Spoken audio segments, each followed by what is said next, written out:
Alhamdulillahirabbil alamin wal 'aqibatu lil muttaqin wala udwana illa 'alal zalimin. Asyhadu an la ilaha illallah wahdahu la syarika lah wa asyhadu anna Muhammadan abduhu wa rasuluhul amin. Allahumma shalli wa sallim ala sayyidina Muhammadin wa jami' ikhwanihi minal anbiya'i wal mursalin wa ala alihi wa ashabihi wa ummatihi ajma'in, amma ba'd. Puji syukur pada Allah Subhanahu wa taala, salawat dan salam pada baginda Rasulullah sallallahu alaihi wasallam. Subhanaka la ilma lana illa ma 'allamtana innaka antal alimul hakim. Allahumma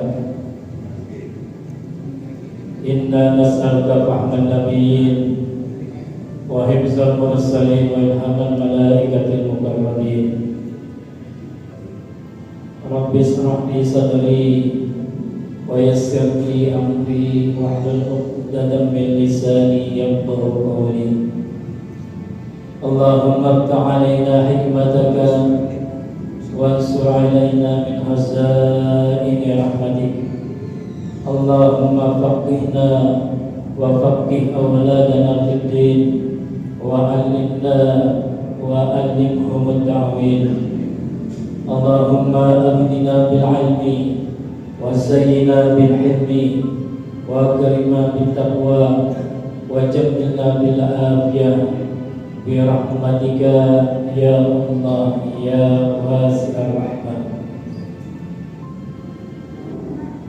Setelah kita tadi berdoa menjadikan puji syukur pada Allah Subhanahu wa taala, salat dan salam pada baginda Rasulullah sallallahu alaihi wasallam,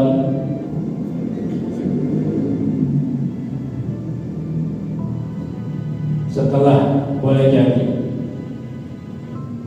pengurus maupun jamaah Masjid Al-Istiqamah, boleh jadi tadi sebelum maghrib pada asar misalkan sudah menyantap gizi jasmani, seperti makan roti, makan sambal, makan apa, udah gizi jasmaninya udah. Sekarang setelah sholat ada tambahan gizi rohani sampai nanti masuk waktu isya. Ayat jamaah, bahwa sebelumnya itu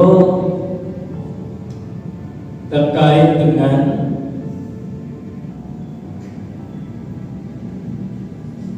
bacaan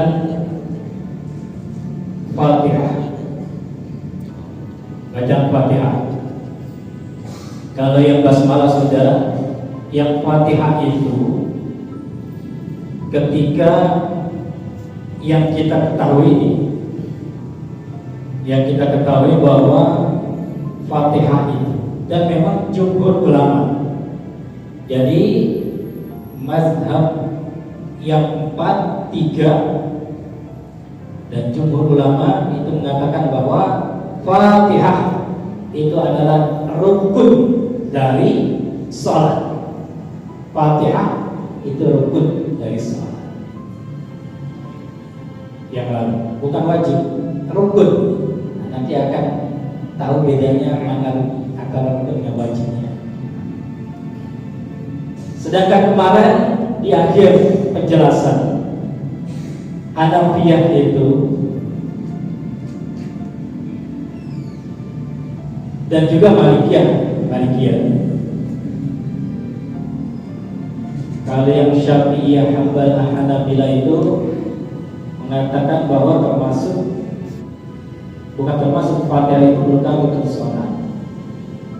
Tapi Hanafiyah dan Malikiyah itu mengatakan tidak termasuk dalam Al-Fatihah. Fatihah itu tidak termasuk, bukan tidak termasuk, tidak merupakan rukun sholat. Kita kan jangan tahu. Yang kita tahu Fatihah itu merupakan rukun sholat. Bahkan kita rukunnya ada 13 plus ditambah dengan tumaninah 18. Nah ini bukan merupakan rukun sholat. Jadi kalau Fatihah bukan rukun sholat, saya ulangi ya, koreksi sedikit, bahwa Fatihah itu rukun sholat itu sudah sepakat Malikiyah, Syafi'iyah, Hanafilah. Tadi saya menyebutkan Malikiyah. Jadi sudah sepakat. Yang menyatakan bukan rukun sholat itu Hanafiyah. Disebut wajib sholat. Nah, tadi kan bilang wajib sholat. Jadi Fatihah itu wajib sholat, bukan rukun sholat. Artinya kalau enggak membaca Fatihah, kemarin sudah disampaikan, dia mengganti dengan bacaan surah satu ayat. Di antara kelompoknya sendiri mengatakan 3 ayat yang pendek atau 1 ayat yang panjang, tapi 1 ayat sudah cukup. Wajib. Kalau wajib artinya kalau dia tidak melakukan, dia itu maksudnya seseorang yang Hanafiyah itu tidak melakukan, maka konsekuensinya bukan menjadi batal, bukan jadi batal loh, tapi haram, berdosa. Dapat dengar kan? Kalau misalkan, tetapi begini, ada 2 hal, yaitu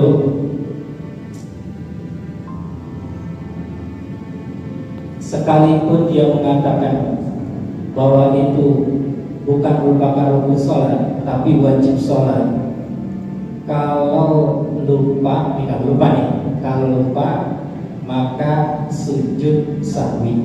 Beda sama kita kan? Kalau yang sunnah abad, maka kita sujud sahwi. Nanti juga sujud sahwinya beda. Makanya dulu penjelasan. Nanti tebak-tebak kan salah terus gitu kan. Jadi nanti kalau kita kan yang orang tidak melakukan sujud sahwi, sebenarnya ini bukan kajian fikih. Kita fikih sudah selesai karena ada kajian fikih. Dan juga makmum tidak wajib mengingatkan kalau harusnya dia sujud sahwi, tapi imamnya lupa juga tuh dia sujud sahwi. Ini sudah terjadi di waktu subuh, maka kita nggak perlu seperti kita mengingatkan yang bisa membatalkan. Misalkan kelebihan rakaat itu padahal udah rakaat keempat, tapi perasaan dia nggak pernah ngerasain imam kan nggak ini ya, tapi udah pernah lihat imam yang model gitu, ragu dia. Imam biasanya kalau ragu itu ini kira-kira rakaat ketiga atau keempat, yang fikih udah mendapat semua, dia harus mengambil rakaat yang paling sedikit, rakaat 3. Makanya begitu dia mau diri, kita ingetin subhanallah, perempuan tapi merupakan dapat orang kalau kita kedengaran. Jadi subhan. Tapi ingat, niatnya jangan niat untuk mengingatkan, tapi tasbih. Itu orang fikih itu pasti udah ngaji fikih kan di malam-malam. Saya nggak tahu udah masuk bab mengenai lupa. Nah kembali ini ke yang tadi, bukan ke situ. Nanti kalau Hanafiyah itu beda sujud sahwi nih, karena udah lanjut langsung mau loncat baca jauh.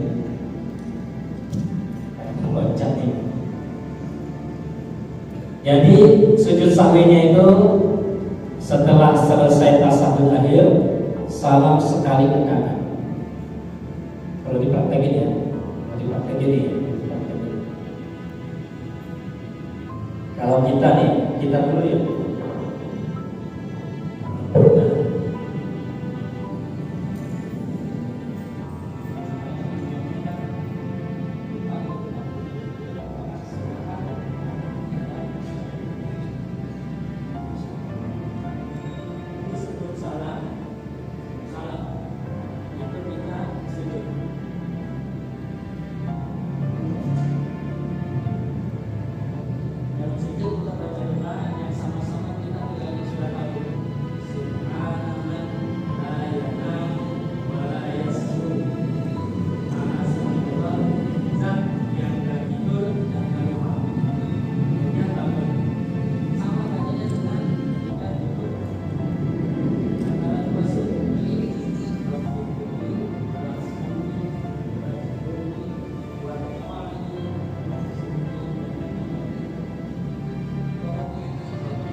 Nggak tahu kita dari mana. Kemudian biasanya Ustaz Sofyan itu suka bisa sedikit, maksudnya dia orang bisa tanya sekali itu bagus, bukan berarti usir, karena ada dua kemungkinan. Pertama, untuk keselamatan imam, melihat situasi dan kondisi ya, karena kan imam itu suka ada yang dipukul dari belakang oleh orang yang nggak dikenal, dari mana-mana dia stres. Kalau stres kan biasanya kadang-kadang kita nggak tahu main jalan aja. Itu boleh Pak Joni geser ini, geser lagi, boleh geser. Bukan berarti yang nggak boleh di depan. Itu pertama. Yang kedua, kalau ada apa-apa yang mengingatkan dan yang menggantikan yang di belakang, yang mengingatkan yang mengganti di belakang. Kalau mengingat, kalau mengganti, kemudian nggak tahu tata caranya, itu juga bisa batal kan? Nggak tahu tata caranya. Makanya itu penting di belakang. Bukan berarti baru. Yang ketiga nih, kalau posisinya di belakang imam, begitu habis istighfar, astagfirullahaladzim, orangnya gede banget misalkan, kemudian langsung bangun, itu nggak anu kiri kanan, ya kan ya? Nggak anu kiri kanan, orang jamaahnya masih penuh, tiba-tiba dia kiri sendiri, langsung jalan. Itu nggak anu kan? Orang lagi banyak, bisa jadi ada yang masih belum selesai sholat, bisa jadi langsung berdiri. Memang tidak apa-apa, dia di depan juga jadi masalah gitu. Tetapi karena pertimbangan ini, bukan berarti nggak boleh. Saya lihat itu pengurus sudah bagus aturnya itu. Ini karena alasan itu, bukan berarti nanti nggak boleh kelihatannya. Saya juga mengurus seperti itu alasan. Bagusnya, bagus. Kembali ke yang tadi, karena tadi minta diloncat, jadi akhirnya loncat ke sujud sahwi. Jadi kalau lupa sujud sahwi, kalau sengaja, jadi kedudukannya ini baca Fatihahnya jadi sunnah. Tapi lucunya, jadi seakan-akan kayak sunnah gitu, tetap dianjurkan untuk membaca Fatihah. Cuma kalau sengaja dia jadi haram, sengaja meninggalkan. Emang agak unik ini, Ini sekedar aja, dan itu kita tidak lakukan di jamaah kita yang biasa dilakukan ya Fatihah sesuai jumhur ulama Malikiyah, Hanafiyah, kemudian Malikiyah, Syafi'iyah, Hanabilah, itu Fatihah merupakan rukun. Saya lanjutkan. Pertanyaannya, apakah makmum wajib membaca Al-Fatihah? Makmum. Sekarang kan makmum nih. Makmum wajib membaca Fatihah enggak? Kalau Malikiyah dan Hanabilah di sholatnya sholat apa? Sholat jahriyah. Sholat jahriyah itu sholat maghrib, isya, subuh. Makmum tidak baca.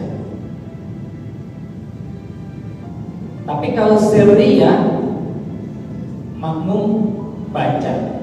Sirriyah itu zuhur, asar baca. Kalau Syafi'iyah wajib baca. Kalau kita wajib baca dalam berjamaah, ya sirriyah apa? Kalau Hanafiyah, jahriyah dan sirriyah mutlak tidak perlu baca Fatihah.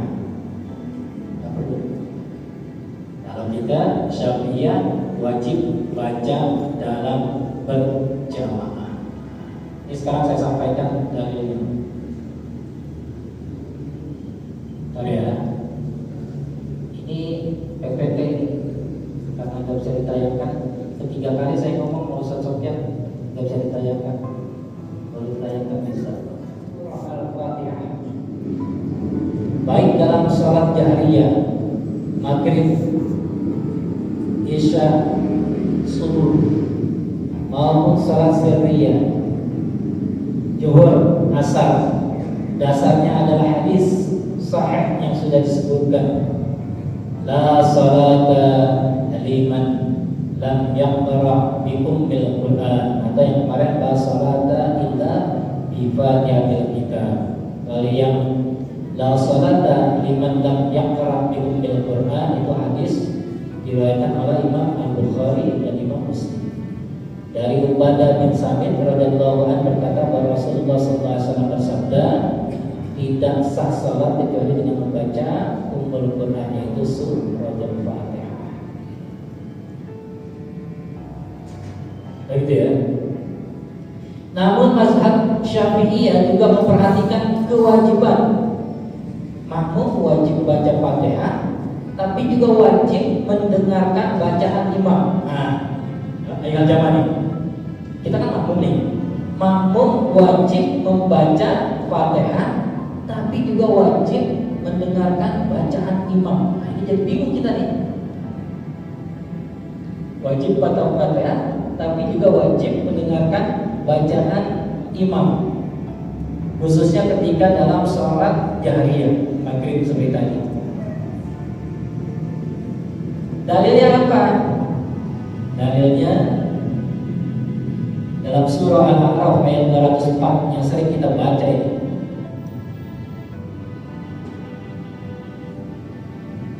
Wa idza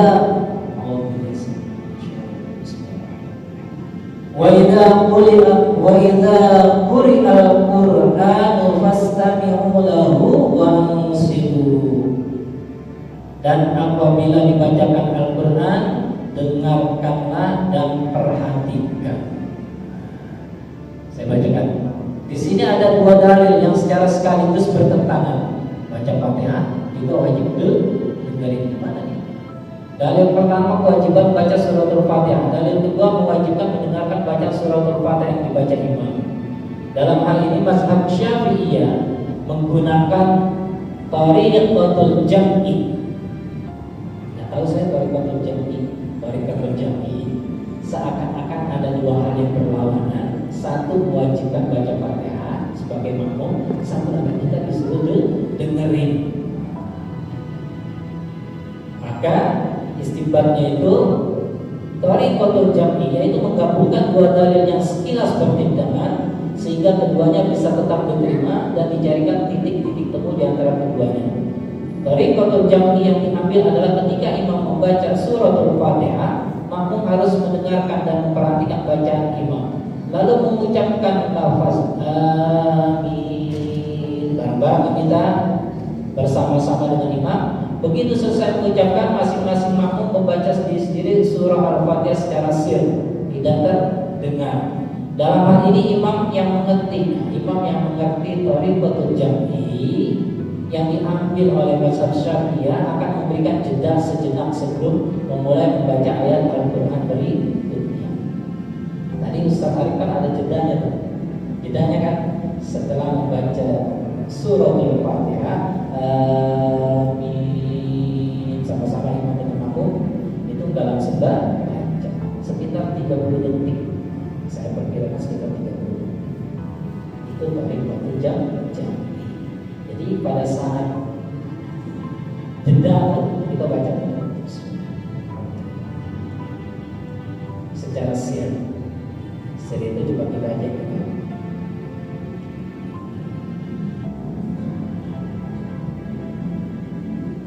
Dan jedanya itu biasanya setelah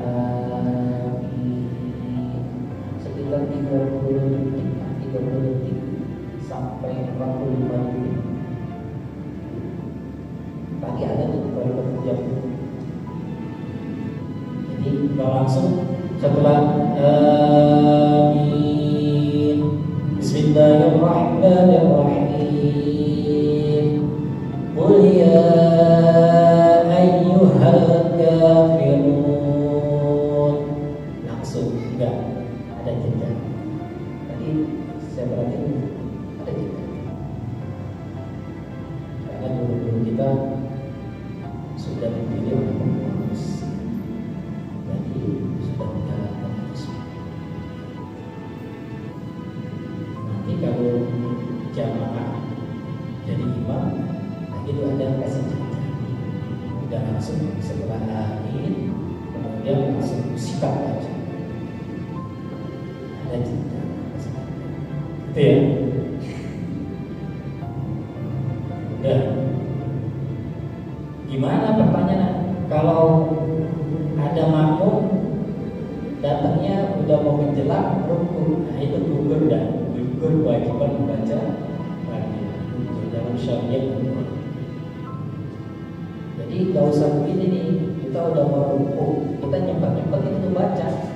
Imamnya sudah rukuk, padahal kita mengaku sedang berjamaah. Kalau berjamaah kan menyesuaikan gerakan imam bersama-sama dengan gerakan imam. Kita datang nih, imamnya sudah mau rukuk, kita masih sempet-sempetnya berdiri sejenak, yang lain udah rukuk. Bacanya berbetul-betul gitu. Kita cuma Allahu Akbar langsung gugur Fatihahnya. Begitu ya. Nah, sekarang karena jangan berpanjang-panjang juga, berarti masuk langsung Fatihahnya itu ayat demi ayat, dijelaskan kalimat demi kalimat. Karena ayat yang pertama sudah, yaitu basmalah. Ingat ya, basmalah itu merupakan ayat dari suratul Fatihah. Kalau tidak merupakan, itu di ayat ke-6-nya dipotong. Siratal ladzina an'amta 'alaihim ghairil maghdubi 'alaihim waladdallin. Kalau kita kan pakai bismillah. Ya, karena basmalahnya udah dibahas, sekarang langsung ayat yang kedua. Alhamdulillahi Rabbil Alamin. Bermula pujian itu lillahi, bagi Allah, milik Allah, Rabbil Alamin, Tuhan semesta alam. Sekarang kata atau kalimat yang kedua, alhamdulillah, segala puji. Pujian itu sama-sama kita ketahui ada 4. Pertama, pujian itu qadim ala qadim. Allah memuji Allah sendiri. Jadi Allah memuji Allah sendiri. Kemudian qadim ala hadir, Allah memuji makhluknya, yaitu salah satunya baginda Rasulullah sallallahu alaihi wasallam. Yang ketiga, pujian hadir ala qadim, pujian makhluk kepada Allah. Pujian makhluk kepada Allah. Kita memuji Allah. Innallaha ala kulli syai'in qadir. Sesungguhnya Allah itu Maha kuasa atas segala sesuatu. Yang keempat, pujian hadis ala hadis. Pujian makhluk kepada makhluk. Bukan hanya makhluk seperti kita, termasuk juga pujian kita sebagai manusia kepada bukan manusia. Hadis juga dia yang kemarin saya sampaikan, kepada ta'am, kepada makanan. Makanan jangan dicela, tetap dipuji. Kata Rasulullah, nikmatul al-khalq, sebaik-baik nikmat adalah cuka. Cuka itu asam kan? Asam. Tapi tetap dipuji. Makanya makanan itu mesti dipuji. Jangan dikata-katain. Jangan kata-katain. Pujian qadim ala qadim yang pertama. Ayat kedua suratul Fatihah itu menunjukkan pujian qadim ala qadim. Allah memuji Allah sendiri. Alhamdulillah, segala puji lillahi, bagi Allah. Jadi Allah memuji dirinya sendiri. Rabbil alamin, Tuhan semesta alam. Juga misalkan dalam surah Al-Isra 111, surah Al-Isra ayat yang mana? Kalau ayat pertamanya kan kita sama-sama tahu. Subhanalladzi asra bi 'abdihi lailan minal masjidil haram ila masjidil aqsa alladzi barakna hawlahu linuriyahu min ayatina innahu was-sami'ul. Ayat terakhirnya 111, ayat terakhir dari surah Al-Isra, wa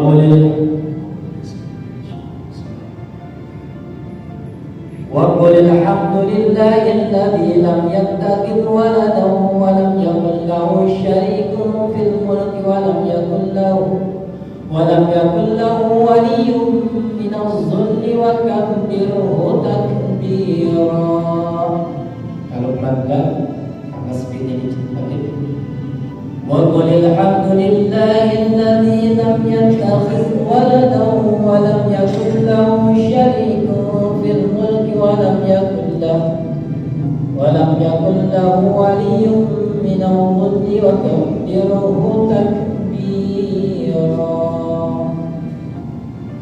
Dan katakanlah Muhammad bahwa pujian itu milik Allah. Yang Allah itu enggak punya anak. Allah itu enggak punya sekutu. Allah itu enggak punya anak, enggak punya sekutu. Allah itu sedang memuji dirinya. Allah itu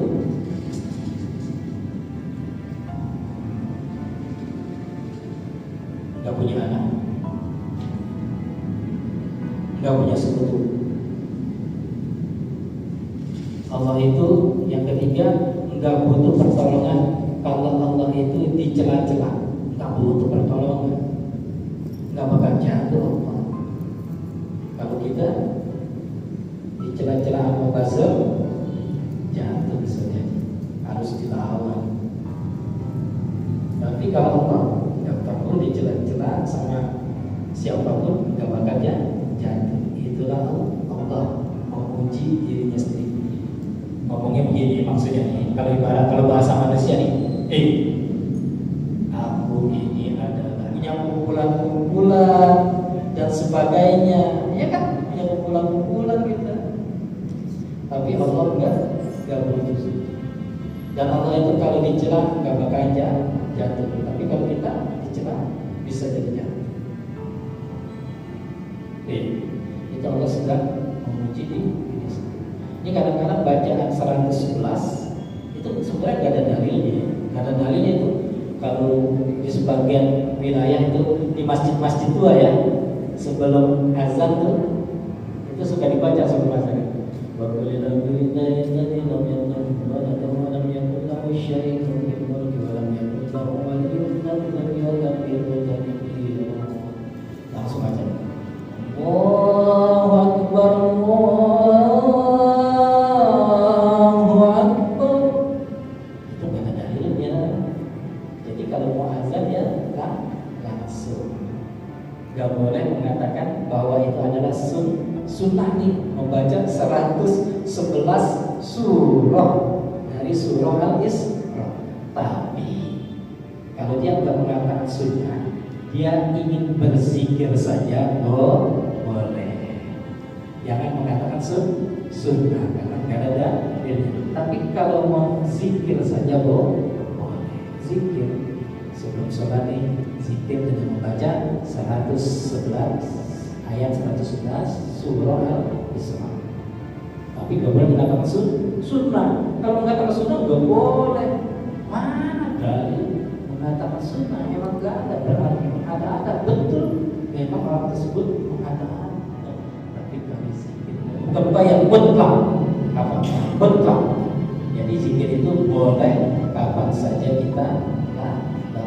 Sebelumnya kita zikir dengan membaca ayat 111 surah Al-Isra, tapi nggak boleh sekali-sekali mengatakan ketika ditanya, oh ini sunnah, ini aneh kalau mengatakan ini.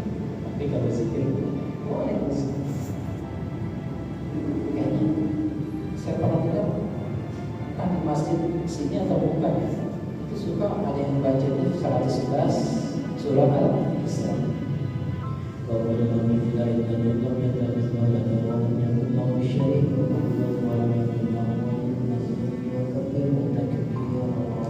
terus diajak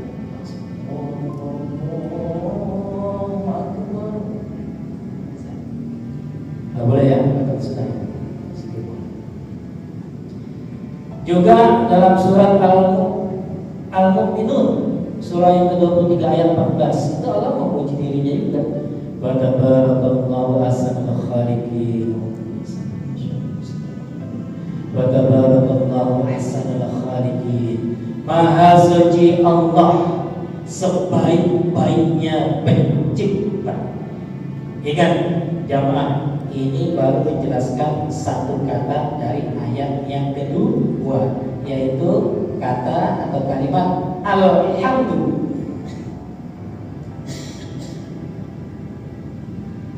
Nah ini kita dikasih tahu ujian qadim ala qadim Allah kepada Allah.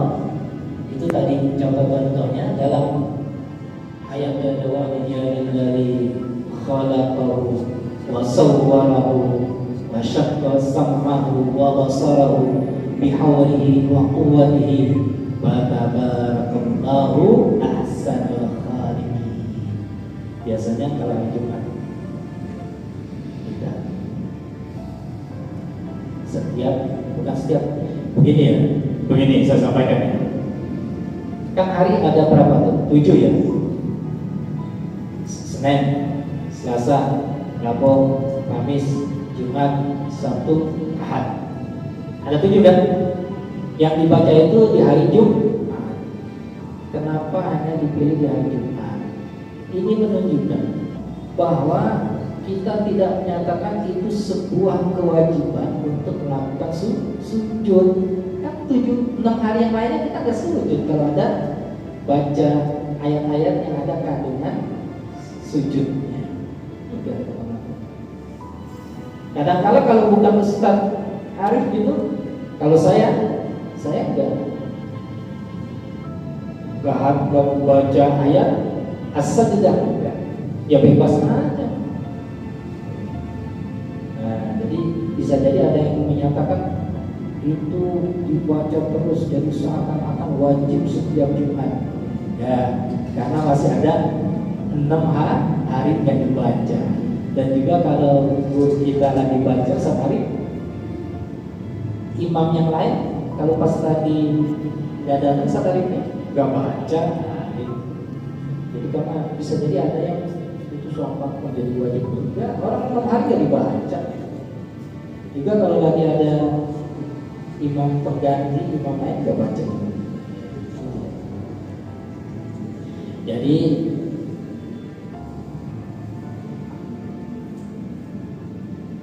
telah bersujud, melakukan sujud sajada wajhiya wajahku lillazi khalaqahu, yang telah menciptakan Allah itu menciptakan dia makhluk, ya kita nih ciptakan kita, wasawwarahu, dan telah membentuk nih tubuh kita, wasaqqa sam'ahu, kemudian setelah dibentuk kita ditambah-tambahin apa? Sam'ahu, telinga kita, pendengaran kita, wasaqqa sam'ahu wa basarahu, penglihatan kita. Jadi begitu Allah, apa iya kita enggak patut bersujud kepadanya ketika ada ayat tentang perintah bukan perintah sujud, ada ayat yang menunjukkan bahwa makhluk itu harus bersujud. Apa iya kita udah diciptakan dari dada jadi ada, kemudian tubuh kita dikasih pendengaran, mulut. Saya pernah kasih tahu Ayo jamaah, saya pernah kasih tahu. Apa Allah enggak mampu? Allah pasti mampu. Kita bersyukur kita dijadikan manusia. Coba kalau kita dijadikan seonggok tai kucing, apa iya? Enggak bisa Allah. Sangat mudah. Kita beruntung diciptakan sebagai manusia. Laqad khalaqnal insana fi ahsani taqwim. Syukur kita. Nikmatul ijab kita udah diwujudkan. Syukur. Gitu. Saya lanjutkan. Kemudian ujian tadi qadim ala hadis, kita sudah sama-sama tahu Allah Ta'ala memuji hadis makhluk, yaitu baginda Rasulullah SAW. Wa innaka la'ala khuluqin azim. Sesungguhnya engkau Muhammad la'ala sungguh tinggi, la'ala khuluqin azim. La'nya itu sungguh, huruf taukid. Ala itu tinggi, la'ala sungguh tinggi, khuluqin azim, akhlaknya bahkan agung. Jadi Allah memuji Rasulullah itu memiliki akhlak yang luar biasa. Kemudian ada hadis al-qadim. Kita muji Allah sudah sering. Nah, yang menjadi catatan mesti di garis bawahi underline adalah kita jangan mencela makanan. Itu pernah saya sampaikan, jangan mencela makanan. Yang susah kadang-kadang kita masih untuk sedikit kurang daun salamnya aja kita mau sedikit lembek aja, nasi itu lembek banget, gimana sih? Padahal kan yang ngolah bahannya kan memang bagus kan, yang ngolahnya itu kan yang ngolah. Jadi ya biasa aja, kecuali untuk kepentingan sesuatu, kecuali untuk kepentingan penilaian itu lain. Kita lanjutkan lillahi rabbil alamin dan seterusnya. Al-Fatihah.